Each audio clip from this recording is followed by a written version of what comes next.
everyone, my name's Jennifer. I'm the Education Curator here at BREC's Baton Rouge Zoo. And I'm going to be talking to you today about animal adaptations. Now, the easiest way to think about adaptations is it's something that helps an animal to survive in the wild. And there's sort of two categories. One is something the animal has, like claws or teeth or fur, or something the animal does, a behavior that it does that helps it to survive. So I'm going to be showing you a couple of different animals and talking about where they live and the adaptations they have that help them to survive in that environment. And I'm going to start with two very little friends here. These are two leopard geckos. Their names are Norma and Goldie. And I'm going to see if I can get Norma to come and help us out. This is Norma. Now, these leopard geckos come from Iran, Iraq, Pakistan, and Afghanistan. And they live in very, very hot, dry deserts. I'm going to give you a chance to get up close and personal with little Goldie there. Or, sorry, Norma. So, they have to have adaptations to survive in a very harsh environment. So, one adaptation they have, which is a behavioral adaptation, meaning something that they do, is they need to avoid the midday sun because it can get over 120 degrees where they live in the desert. And even a lizard can't survive out in the open at 120 degrees. So leopard geckos are nocturnal. That means they're active at night. So during the day, they're down in a burrow, they're in some rocks, they're trying to stay cool and out of the sun. And when they come out at night, that's when they're active. But they still have to be able to warm their bodies up because being reptiles, they are what we call cold-blooded, meaning that their body temperature is controlled by the temperature around them. Now, if it's an extremely hot night, that's not a problem. But sometimes it gets a little cooler at night when they're active. So they have, will you sit still for a second and show them your tummy? They have very, very thin skin on their bellies. And that way, they can absorb a lot of heat directly through that belly skin. So they'll just lay on a nice hot rock to warm themselves up. Now, because it is a desert, deserts don't have a lot of water.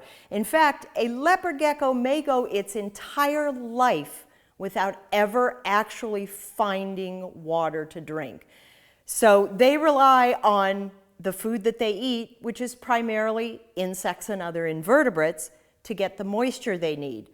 But on the rare occasions that there might be some fog, a leopard gecko will go and sit out in the fog, and it's going to tip its head downward so that as the fog settles on the leopard gecko's body, droplets of water will run down its body and then it can lick them with its tongue. Now, speaking of their tongue, one of the adaptations they have that I think is one of the coolest, where they live in the desert, lots of sand, and you know how irritating it can be to get sand in your eye. Well, if a leopard gecko gets sand in its eye, it licks its own eyeballs to clean the sand off. So kind of a weird adaptation. Now, another really cool adaptation that leopard geckos have, and a lot of lizards actually have this adaptation, is the ability to store fat. So they store fat in their tail, and as you can see from Norma's tail, she has not missed a lot of meals here at the zoo. She has a nice fat tail. That tail can store enough fat for that gecko to survive for months without eating. Now that may seem extreme, but there are times out in the desert where she may not see food for weeks or even months. So when there's food available, she will eat as much as she can, fatten up that tail, and then she may have to live off of that fat for several months. They've got one more trick up their sleeve in order to survive, and it's kind of a little gross.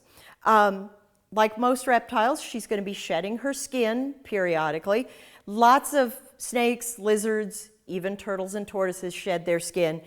Leopard geckos, when they shed their skin, actually eat it as they peel it off of themselves because it's a source of not just food, but moisture. And moisture is the most important thing that she has to be sure that she has enough of in order to survive in the wild. All right, you did a very good job for me. I'm going to let you get one more close-up over here. So you can see that cute, don't close your eyes at them. Let them see that cute little smile. There you go. So that was Norma, and she is a leopard gecko. All right, go back with your sister Goldie. There you go. Now, the next animal I'm going to bring out is another lizard. So it has some similarities to my leopard geckos, but he lives in a very different environment, and he has to deal with a very different set of circumstances in order to survive. Give me just a second. I'm going to pull him out of his carrier down here.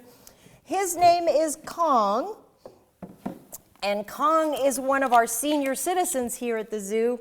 He is 30 years old. Kong is a prehensile-tailed skink, also known as a Solomon Island tree skink. Now, the word prehensile tells you about one of his adaptations. Prehensile means grasping.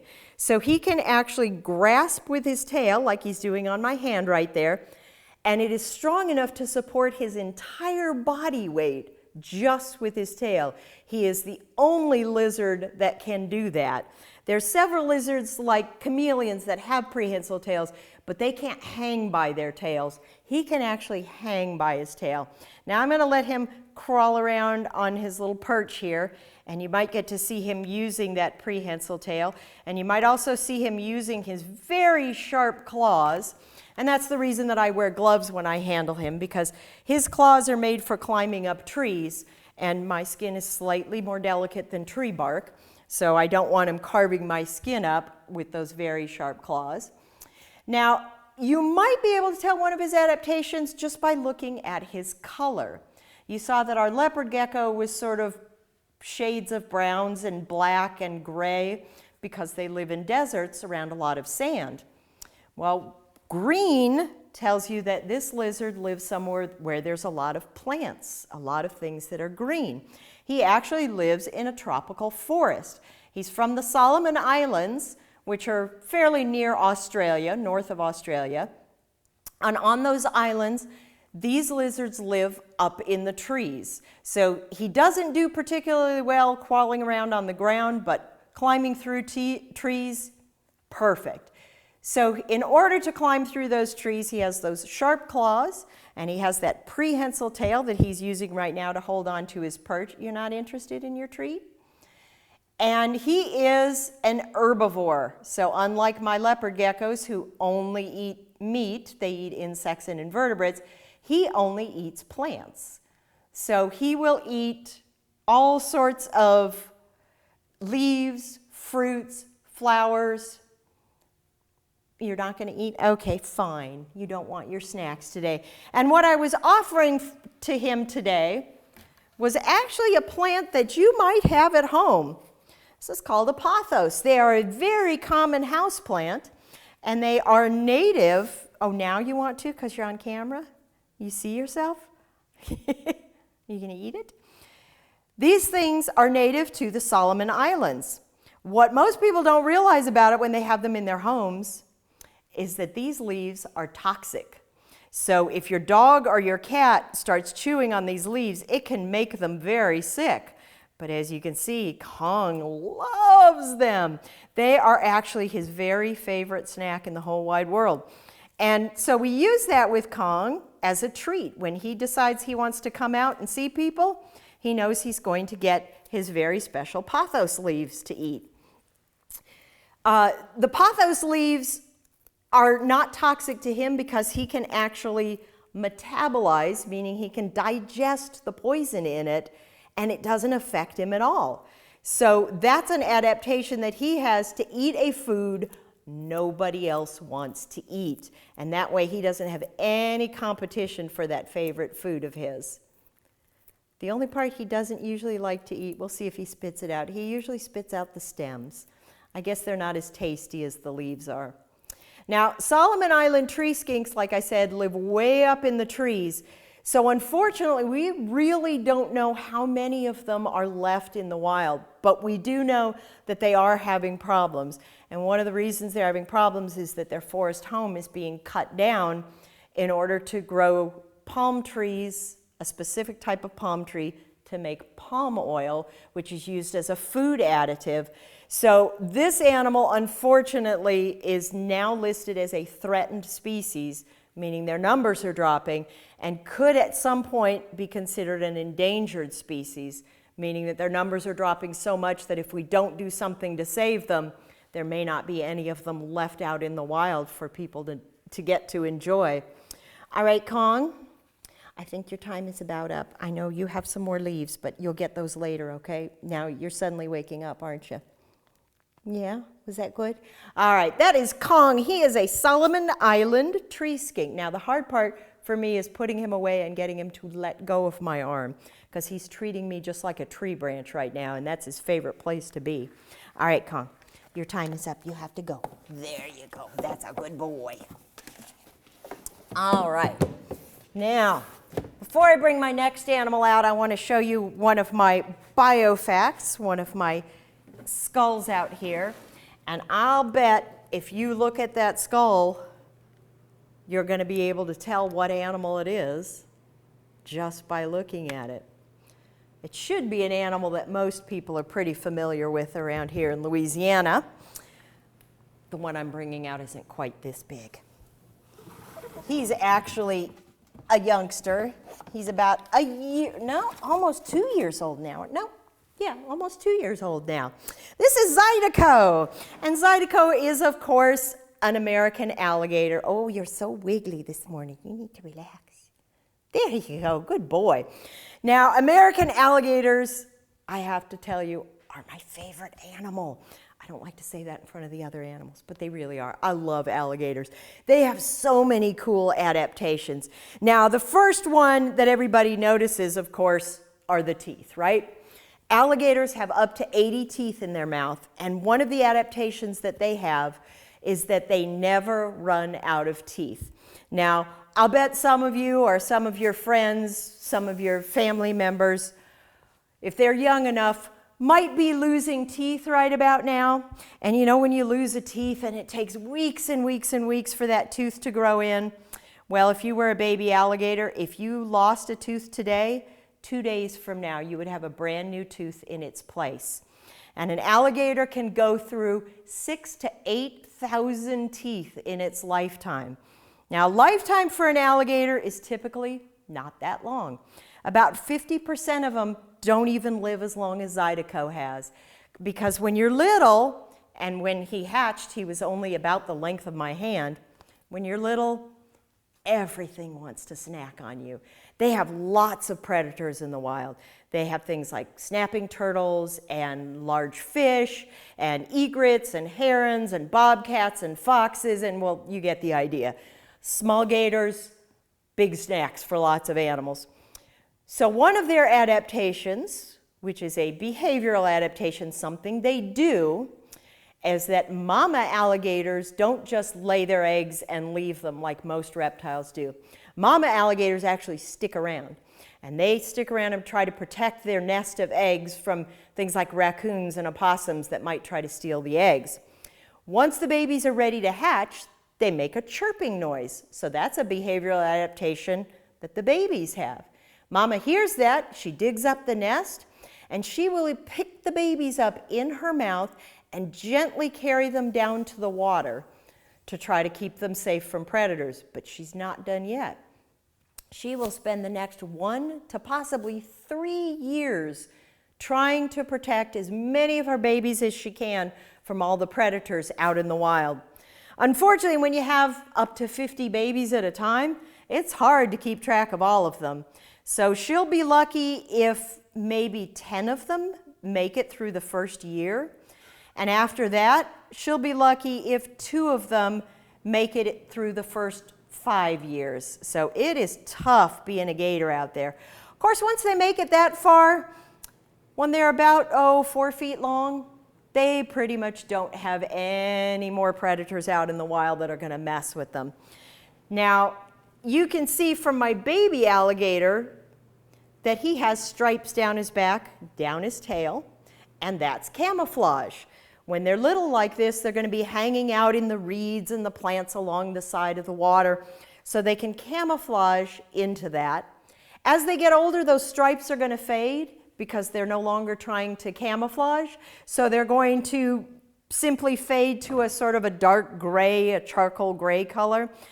I always wonder why in cartoons they show alligators colored green, because alligators aren't green, they're actually dark gray. But, you know, they show a lot of things in cartoons that aren't really realistic. Now, as you're looking at Zydeco's face, you'll notice that along his jawline, there are little tiny black dots. I'm going to see if I can get close enough that you can see some of those little black dots. That's one of their coolest adaptations, and it was only discovered about 20 years ago. Nobody knew what those little black dots did. Well, what they do for him is they allow him to feel vibrations in the water. So baby alligators will hang on the surface of the water with their head right along the edge of the water, their eyes, their ears, and their nose above the water, and their lower jaw under the water, and they're feeling for vibrations. Because most of the food they eat when they're little is things like insects, small invertebrates, snails, crayfish, things like that. Well, when they're tiny babies, they're eating mostly tiny insects. They will actually even eat mosquito larvae, the little tiny wiggly things that you see in water that's been sitting around too long. And they'll even eat the adult mosquitoes when the mosquito lands on the water. Those little sensory pores are so sensitive, they can feel the vibration from a mosquito landing on the water, and they'll go and snap that mosquito up. Now, as he gets older, he's going to be doing more of his hunting underwater because they eat primarily fish. And again, they're going to use those sensory pores to feel the vibrations of the fish swimming past them. But he also has really good eyesight too. And he can see not only during the day, he can see at night. Now I'm going to show you something that's really cool about his eyes. You have to look very carefully. Now you have to hold still and let them see. Now look at his pupil, that dark slash on his eye. Are you looking at it? Now watch what happens to it when I tip his head. Do you see that? His pupil stays straight up and down, even when his head is tipping. And that is a very special adaptation for swimming in very cloudy water, because gators live in swamps, and swamps sometimes have really muddy water. Well, when an alligator's swimming along and it's underneath the water, especially if it's catching food and it's doing the death roll, it has to be able to tell which way's up so that it can get to the surface to take a breath of water. The eyes work like what's called a gyroscope. It actually tells the alligator which way is up. So no matter which way the alligator is in the water, it always knows my eyeballs will tell me which way to go and get a breath of air.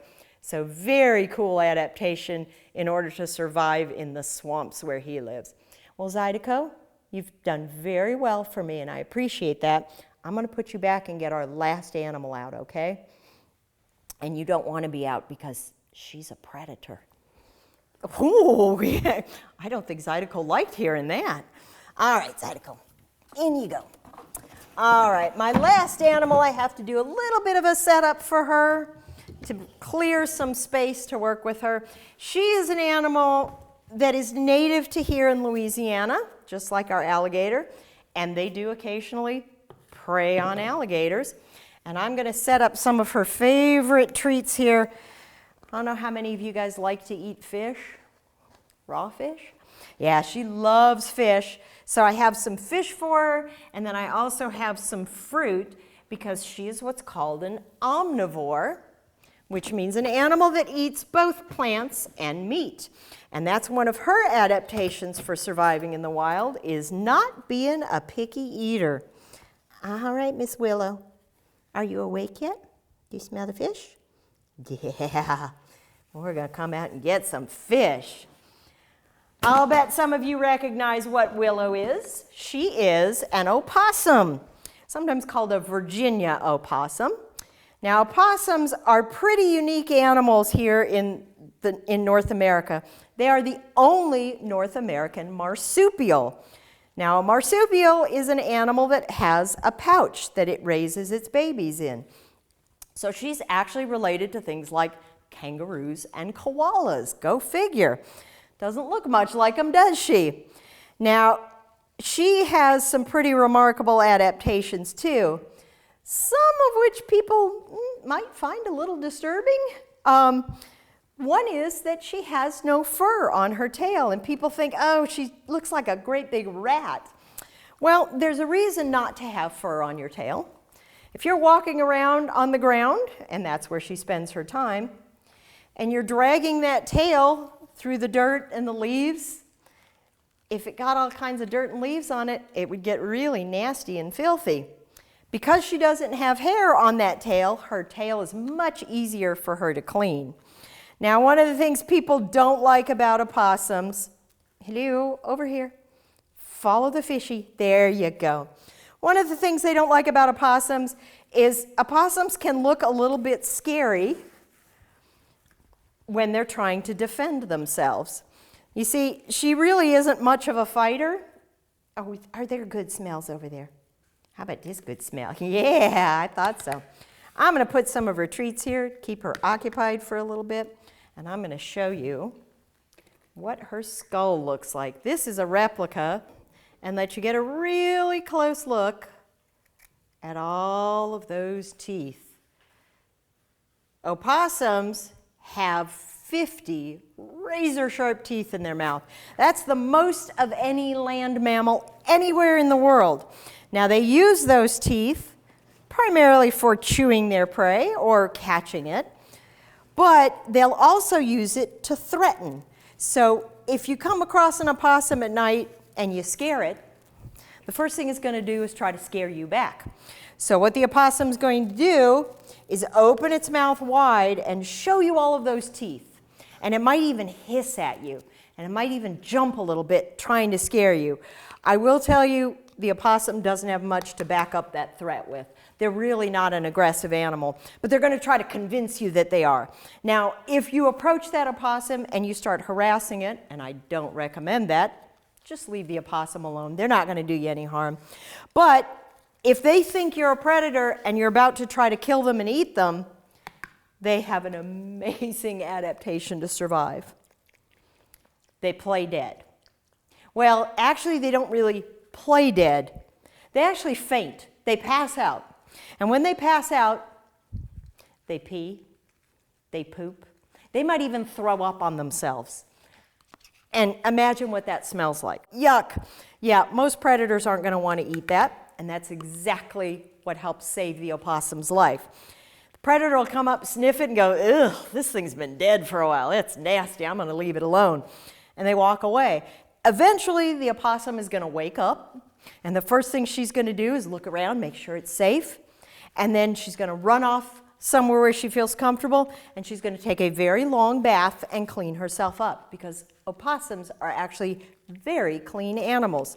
And in fact, they are so clean that they are very helpful to have around in your yard. Now I know what you're thinking, why would I want an opossum in my yard? Have you ever seen ticks? Yeah, those little that bite and suck your blood. Well, opossums eat ticks. They're one of the few animals that do. She actually has specialized teeth in front for tearing ticks off. And she could eat about 5,000 ticks in a season. That's 5,000 ticks that aren't going to be trying to bite you or your pets. So opossums are actually the good guys. They're great to have around. Now, one of her other really cool adaptations, are you going to show them? There you go. Look at those great big ears that she has. Those ears are great for hearing, of course, but they're also great for keeping her cool. When it's very, very hot, and we know what it's like here in the summertime, she will lick her paws, wet her ears, and then those ears will help to cool her off. So she'll spread them out, try to catch a breeze, and that'll help to keep her cool. Now, this beautiful fur that she has not only helps to protect her skin, to help her camouflage, but since Willow is a female, if she had babies, once her babies are big enough that they're out of the pouch, they will actually climb up onto mom's back and hold on to her fur and hitch a ride with her. So all of those adaptations have helped this animal to survive for a long, long time. In fact, there are fossils of opossums from 65 million years ago that pretty much look like opossums today. So apparently they figured it out early, they got it right, and they haven't changed much at all. Well, I hope you enjoyed learning about adaptations and about some of our animal friends. We certainly hope you might be able to come out and visit us here at the Baton Rouge Zoo, see some of our other amazing critters, and we hope you enjoyed learning about the ones you met today. Thanks.